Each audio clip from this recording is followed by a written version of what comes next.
My name is Gail Johnson. I was born in 1948 in South Africa to a single mom who gave me up for adoption. I met Alan and Johnson at the hotel I was working at in the early 1970s. We were married and in 1981 had a daughter of our own.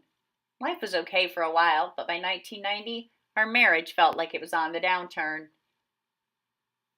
I got involved in AIDS activism, and at the guest house, the biggest challenge in my life occurred.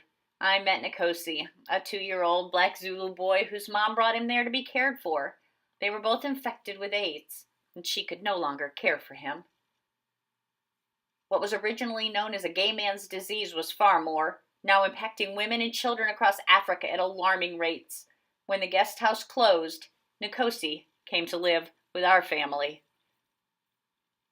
Our world was a chaos with 2 working parents, kids, pets, and a boy infected with AIDS. And I watched my Nkosi fight a battle that raged within him with such determination. His mission, which became mine, was to create a space for women infected with AIDS and their children to live safely and be cared for during their last months. And I wondered how much the experience with his own mom motivated him. Nkosi and I traveled to the United States twice to speak about AIDS and the impact, and I watched him give the most dramatic speech of his whole entire little life at the International AIDS Conference in 2000 here in South Africa. At 11 years old, he was tiny and frail, fighting a battle near the end of his life, and I watched from the front row and beamed with pride, hearing the cheers to him as he spoke his own written speech about fair and equal treatment for those infected with the disease. In January 2001, a call from Haven House shattered my world. My Nkosi had a seizure in the bathtub and was rushed to the hospital unconscious.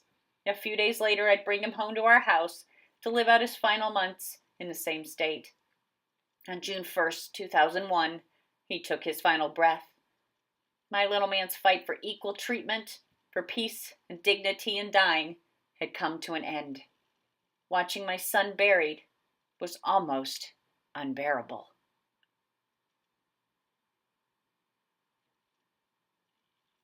I know what Nkosi would want me to do, and that was never stop fighting for the rights of those less fortunate within the AIDS community.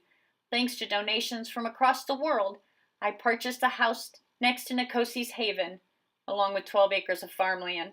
I want to make the place healthy and sustainable for the residents. For me, this will keep Nkosi's memory alive, for he's always in my heart.